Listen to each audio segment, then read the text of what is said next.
Hey YouTube, back with another video. Thank you for my new subscribers that have just joined the group. I really appreciate each and every one of you, and I welcome you to the Vechain family. So I just wanted to give a bit of an update. We had an exceptional breakout of Vechain. We kind of hit let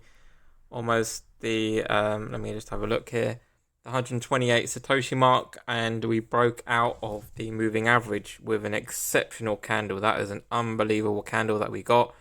We're currently going down to about 101, so we're losing some gains there, but I think by the time we reach the moving average moving lower, I think we can probably bounce off that and find that as support, which is around 90 Satoshis, which I think is fairly reasonable.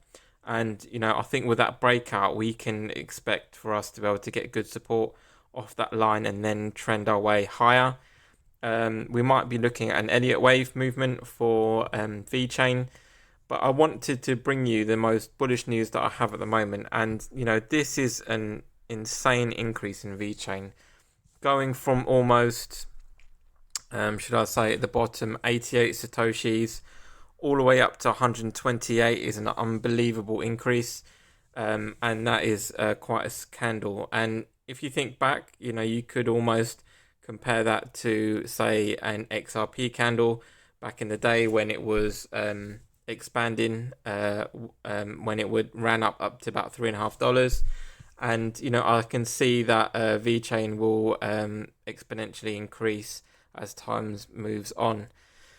So, just another piece of bullish news that I just wanted to share with you is the fact that actually VeChain, it made this run up and an exceptional run up. But if you have a look at the news for VeChain, they're just all price analysis news. So if I keep scrolling down, you can see everything is just price analysis. There's no reason why VeChain had that run up like it did. And if I keep scrolling down, moving further back in time, and remember that VeChain has just had an upgrade, so they've increased their capacity, if you like, or the number of transactions they can process within a given second.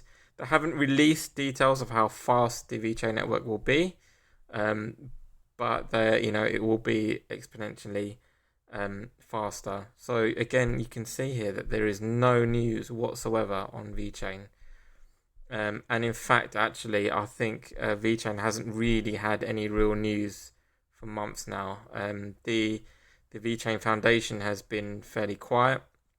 And in fact, you can see here, the last piece of bullish news was 21st December 2020 when it was announced that the VeChain Foundation has partnered with the Royal Melbourne Institute of Technology, and that was probably the last kind of big news that we got out of VeChain. So I think moving forwards, what's happening and what typically happens that I saw last time with VeChain, and they had that enormous rally, and I'll just show you that rally now when I go back, is I can see that VeChain, I apologize for my notifications.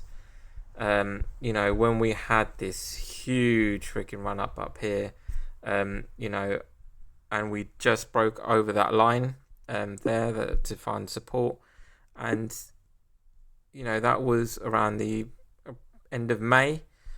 And I think this chart for VeChain is just getting started. If you think that we've just broken this line again, and if we can gain support off that line and have a nice bounce off of it, we may not quite touch it, we might hover over it, but I think with the two moving averages crossing over, I can see an exponential rise in the price of VeChain. So I think a lot of people have been bearish. There's been a lot of bearish technical analysis, but you can see we just had a cross here, and I can expect another cross happening over the next couple of weeks. This is, of course, a long-term hold.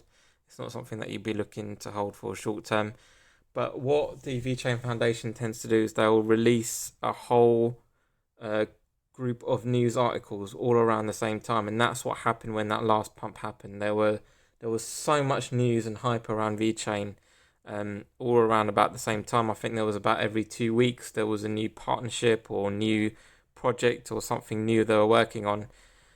And for VeChain to be fairly quiet for the last two, maybe three, almost 2.5 months is quite interesting, to say the least. So I think Vechain are storing up their news. They're not releasing their news at the moment, and when they start releasing their news out into the public, I think Vechain is going to go absolutely parabolic. And now we're starting to see this run up already. I can see they want to try and sustain this moving forward. So definitely keep an eye on this space, and I'd highly recommend that you keep an eye on VTHO moving forwards, and let's see what happens. So just wanted to say thank you very much for watching. Let me know if you've got any comments or anything. Let me know what you think, where you think VTHO can go in the future. Again, this is not financial advice, this is just my own opinion, and I really appreciate your time. So please like, subscribe, and I'll see you in the next one.